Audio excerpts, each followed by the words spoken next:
Hey guys, welcome to the Introvert Dating Success Show, courtesy of introvertdatingsuccess.com. I'm your host as always, Harry Wilmington. And today we're going to answer the question, could a relationship break be exactly what your relationship needs to get it on track and have it stay on track? Now, I came across this very interesting article on Yahoo News the other day. And the article is titled, "My Boyfriend and I Take Relationship Breaks Every 2 months. We've been together over 3 years and are happier than ever." And when I saw this article, I thought it really spoke to the idea that I've talked about before, about the fact that ultimately in a relationship, as much as you want to come together with a person, that does not mean that time apart cannot actually prove to be beneficial for a variety of reasons. And so I'm going to read over this article. I'm going to stop at various points. And this is actually a woman that wrote this article talking about her relationship with her boyfriend, but she herself is an introvert. And so for those of you guys that are introverted, that are having issues with your woman as far as, you wanting your alone time, but she's not convinced that you guys spending time apart is going to actually be beneficial, this might be the kind of article you want to show to her. And I'll actually leave a link to this article in the comments description on my video. So if you're watching this at my YouTube channel, youtube.com/HarryWilmington, then you can click on the article and read it. If you're not, and you're listening to this on the podcast, go subscribe to my YouTube channel so you can get access to things like this, all right? So let's go ahead and get to the article. So it starts off with the question. It says, "Did the two of you break up?" My friend Emily asked. "We're at a barbecue event and Sam, the life of the party and my boyfriend of 3 years, is evidently missing." And then she says, "It's just a 1-week relationship break," I responded while sipping my mimosa. "We're still together." Emily's inquisitive stare suggests she's trying to dissociate a relationship break from an oncoming breakup. And then she says, "Don't worry, we're fine. We're celebrating our 3-year anniversary next week," I say. "While a lot of people don't understand our relationship breaks, for my boyfriend and me, they are the only way we can fulfill our desires as individuals with clashing personalities." So before I get into the rest of our article, I want to point out, notice how her friends reacted to her saying this. When you tell other people in your circle, your friends or family, about certain things that you're doing in your relationship to have it work beneficially for you two that are involved, outsiders may look at that and say, "That's not a thing," or "That kind of worries me," or "Why would you do that?" Understand that your relationship is your relationship. And so how you decide to structure your relationship and the things you two decide to implement in order to make that work doesn't have to be agreed upon by other people. For example, there are plenty of couples out there that, go to various sex parties or swap things or have polyamorous relationships, yada, yada, yada. And for some people, that works. For others, it doesn't. If you happen to be a person that works for, fantastic for you. That does not mean other people will agree with it, but it does not mean that you have to then worry about other people's ideas of what you're doing and get their sign off on it. Like ultimately, you don't have to do that. Again, what's working for you in your relationship is what works for you in your relationship. And so that would mean sometimes implementing things or trying certain tactics that maybe other people wouldn't think about doing, but that are going to work great for you, okay? And you have nothing to be ashamed of about that. Continuing. So she goes into, "When Sam and I met, I knew our distinct personalities would prove challenging. Sam is a typical extrovert with a knack for spontaneously striking up a conversation in the men's bathroom and sharing burgers with strangers on the bus. I prefer a quiet Saturday evening with a glass of sherry in one hand and a Beverly Jenkins novel in the other." So what is she saying? She's dating an extrovert and she's an introvert. And from the get-go, she's saying how that could be a clash. Now, I, as an introvert, have also experienced this kind of situation because a lot of the women that I've dated have been extroverts. And early on in the relationship, I'm at the point in my life where I accept people where they're at and as they are. So for whether I'm dating an introvert or an extrovert, whatever their personality is, I just need to know what that is so I can give them, so I know in advance not to be hurt by whatever they're trying to do and be comfortable in giving them the freedom to be who they're going to be. If I'm dating an extroverted woman, for example, and she wants to have girls' night out with her friends, like meeting at a dinner to eat with them, or wants to, stay out at a party a little bit longer than I do, I'm like, you know what? Hey, you do you. Just don't stop me from being the introverted person that I need to be, where my battery's running low and I want to kind of like go off to myself. I want to leave the party a little bit early. While you're going out, I'm going to have a good time at home just watching TV or working on projects, but I don't want to get any pushback for not wanting to go out all the time or not wanting to do these extroverted things that you are kin to do, all right? So she's saying she's seeing where this clash is coming from initially about her being an introvert and him being an extrovert. So then she says, after a year of dating, we moved in together. From the get-go, our arguments centered on our personalities. Sam, the extrovert, thought I was disregarding his emotional needs and failed to give him enough attention. I, the introvert, felt he could give me more space. And that's a normal clash that extroverts and introverts have, because coming into it, as people, we generally project on other people how we expect them to be. So like if I'm an introvert and I need my alone time, I'm expecting this other person, even if they're an extrovert, is going to want their alone time. And therefore, they're going to understand when I want my alone time. But many times it's not the case. A lot of times extroverted people expect their partner to be extroverted with them, and introverts expect their partner to be introverted with them, or at least understand them. And a lot of times when that doesn't happen, there can be pushback because on some level, both of you all feel as though the other person doesn't quote unquote really love them because the other person is not compromising how they normally would be and adjust themselves to be like the other person, okay? This is why it's very important to get your ego out of relationships and recognize that that other person has the right to be who they are, and that who they are does not always reflect upon how they feel about you. Sometimes it's just they need to act in these certain ways to function as they are. Just like you as an introvert want your alone time, that doesn't mean you don't want your partner around anymore, but it means that, hey, as much as I love you, I gotta kind of be by myself sometimes, okay? You gotta get your ego out of that so that way you can function and recognize that the other person can be themselves, and the more of themselves they're able to be, the more they're gonna actually care for you a lot more, all right? Continuing on, so she says, on Valentine's Day, as other couples jumped on 2-for-1 restaurant offers and prepared for their romantic getaways, Sam and I were canceling our membership in another failed couples boot camp. It had come highly recommended by one of Sam's colleagues. The 2-week program had rekindled his marriage that was on the verge of divorce. The grueling activities, one-on-one sessions with a therapist, and 2-person saunas had done nothing to help us, which I understand because as an introvert, I'm looking at the grueling activity, so I gotta be consistently outdoing when sometimes I wanna be to myself not doing.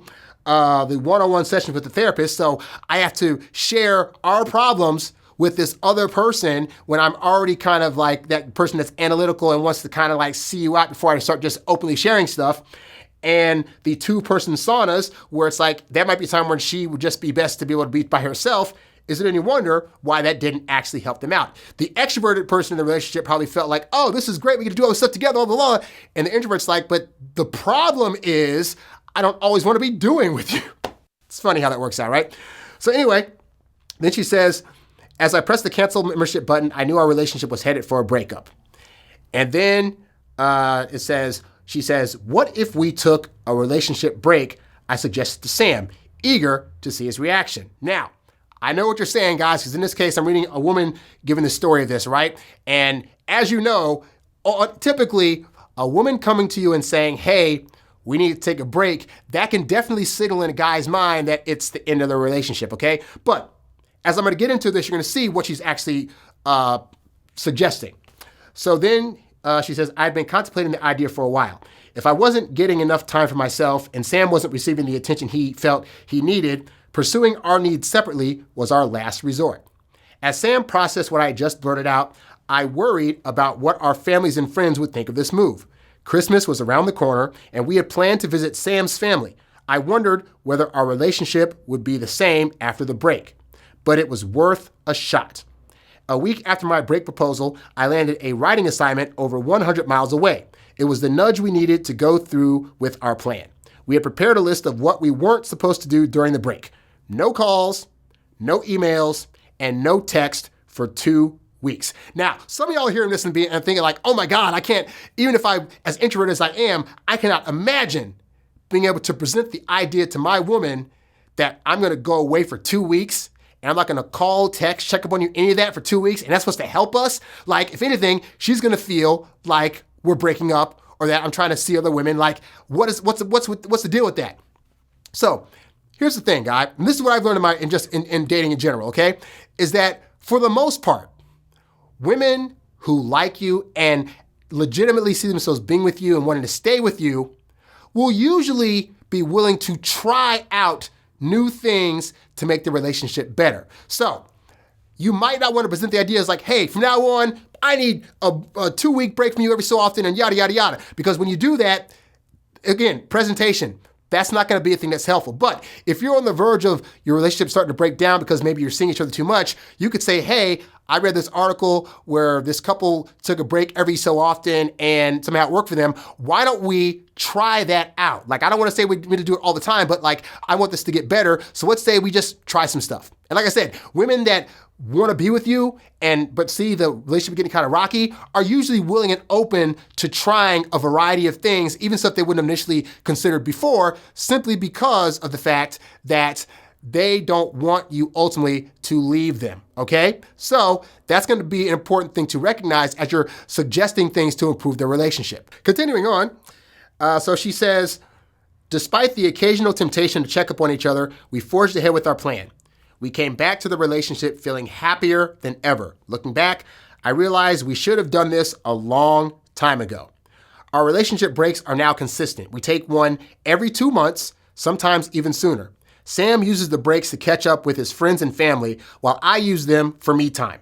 Even though some people have frowned upon this arrangement, seeing it as a cumbersome makeup and breakup routine, we couldn't be happier because we come back to the relationship with our needs fulfilled. Now, whenever either of us notices the other needs some time off from the relationship, we simply ask, how long?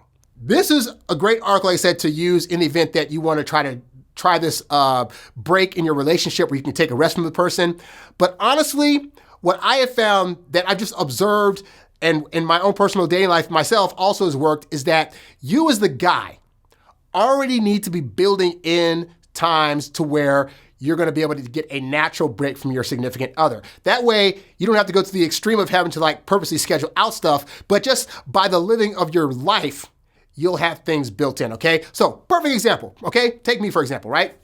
So, I've been doing clinical trials since like 2006. Like, I go in for like a week or so for various things. I sign up to do these trials where they test out new stuff and whatever, yada, yada, yada. So I've had plenty of people ask me about like, oh my God, what's that process like? Or why do you do that? Isn't it dangerous? And my answer is always like, no, because I'm in a hospital already. And if anything were to happen to me while I'm testing out these new things that are coming to the market eventually, I'm already at the safest place I can be. So I don't worry about that. But more to the point, I have found that I usually on average do about 4 of these a year, like 4 different clinical trials or whatever. And I find that in the process of doing that, when I'm dating somebody, that usually gives me a week or 2 off from having to see that person. Now, when I'm dating them, I'll still call them. We can do FaceTimes, etc. But the point is, I'm not there physically to spend time with them. So that gives me a time while I'm in the hospital to work on things, to catch up on TV, to call friends, to just have my alone time to rest to myself if I want to sleep longer than I want to. And it allows the person that I'm dating to also get back to their life. They can do their own reset. They can work on their own stuff. They can visit other people. They can do whatever. And the point is, at the end of that time, whenever I'm dating somebody and I go back to them, it does feel like a refresher. It feels like, oh, I haven't seen you in forever. Now I realize I miss you. I miss touching you. I miss smelling you. I miss spending time with you. And it does make that reconnection a lot stronger because we had time away, A, to be to ourselves, but also it gives us time to really miss that other person and realize how much they actually mean to us, okay? So I already had that naturally built into my relationships. And I've observed in my family that has been a thing that has made relationships last a long time. For example, my mom and my dad. My dad was in the military. At the point that he had us, he got into the reserve, so he was most of the time like at home and he would go drive to the military base and go there and teach stuff. But every like 4 or 5 times out the year, they would ask him to travel to another country to teach various lessons on things. So that gave him 2 weeks out of the country for my mom to miss him, for him to go do his stuff over there while she's taking care of us or whatever, but they had that break. I look at my brother's current relationship with his wife of like now 11 years. He works at a retirement facility and every so often his job will have him go to a different facility because they're franchised out throughout the state and the country. So he'll go to various states and various cities to visit these various retirement homes every so often for like 3 or 4 days at a time. And so that means he gets to get away while his wife gets to be at home. Also, his wife is an introvert, funny enough. So she gets to spend her day at home working because she has a job where she gets to work at home. And he gets to go out and be his extroverted self at the job he likes to go to. And then at night, he can come home. So they've also got built-in times where they don't see each other.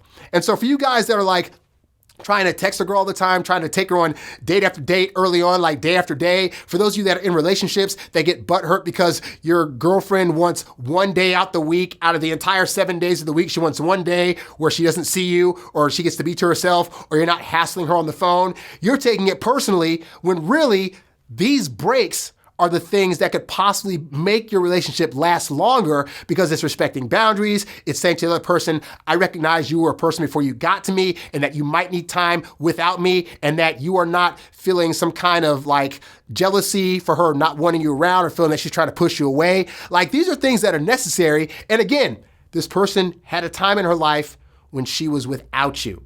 And to not allow her to revisit that, to not allow her to be at her own space, and to not give yourself a break. You as an introvert are trying to get her to stay around all the time. Like, that's asinine, okay? So at best, I say try to already have your life designed where you have naturally built-in breaks from seeing that other person. But if you don't, suggest something like this. Suggest something simple as like, hey, you know, if we see each other every single day of the month, maybe like one weekend out the month, we just don't see each other, talk to each other, or a couple of days here and there, we're able to just kind of be to ourselves. Or if you're living together, and I know that's a hard thing, thinking if you live together, how can we spend time apart? Hey, my dad always had a man cave. He had a garage he could go to, or a room in the house he could go to, that my mom knew not to go in there when he's in there. He's playing games, he's working on stuff, he's hanging out with his buddies, but she is not to interfere. So even if you don't break in like full on, weekends where there's a break, you can break in parts of the day. You can have it where, like, say your woman's at work and you're at home doing whatever, or you guys are at home together and she's like in her office and you're in your office or man cave doing whatever. But it is important that you build in those breaks. Do not make the mistake that a lot of guys make of thinking that every single waking moment, you got to be contacting your girl, you got to be around your girl, you got to be in bed together, you got to be walking to restaurants together. Like, no, build those breaks in, because what you don't want is for her to start getting agitated. And then when she comes to you saying, hey, I'm agitated because I need to kind of have my alone time, you're getting all butthurt about it, and you're making her upset because you're just like, no, you don't want me, and what are you doing? And being all insecure about it. And now she wants to leave you even more because she just doesn't get a break from you, and you guys are always fighting, and it's not giving her brain a break, all right? So consider adding breaks into your relationship. Now, if you need to get over the anxiety that can cause, if you need to become more self-assured on yourself and more confident that your girl's not gonna cheat on you or try to leave you or find somebody better when you're having these breaks, and you wanna really figure out how to get your relationship on solid footing to where you feel more comfortable doing that, then go to introvertdatingsuccess.com and download my Introvert Dating Success program. This is the program that's gonna teach you the A through Z's of how to meet, greet, attract, land, and then keep the woman of your dreams. You can also go there to get a free copy of my ebook, No Girls For You, the ultimate guide to losing the girl of your dreams, which teaches you all the ins and outs of why what you're doing now to try to get women is causing you to lose them. You can get it for free simply by signing up for my video newsletter at introvertdatingsuccess.com. Fill in your name and email, and we will sign you up for that, okay? But be sure to go to the website, check out my other ebooks, audiobooks, and programs, all designed to teach you how to date as your introverted self while still getting your precious alone time. You can also go there to sign up for one-on-one coaching if you want a phone consultation for me to talk with you about your current dating situation, what you're going through, how you can improve. You want that one-on-one touch? Click on the coaching tab. Lastly, guys, this show is all about you. I appreciate the support. If you want to show your support, subscribe to my YouTube channel, youtube.com/HarryWilmington. Also, feel free to send me a Cash App to show your monetary support. It's a $HarryWilmington. And of course, if you want a question or topic discussed on this show, you can write to me at HarryWilmington@gmail.com. Whew, that's a lot. That's all I got for today. I'm Harry Wilmington, and I'll catch you guys on the next show. We're doing 25 of these shows in a row leading up to Christmas, so check back tomorrow for another episode. I'm out. Peace.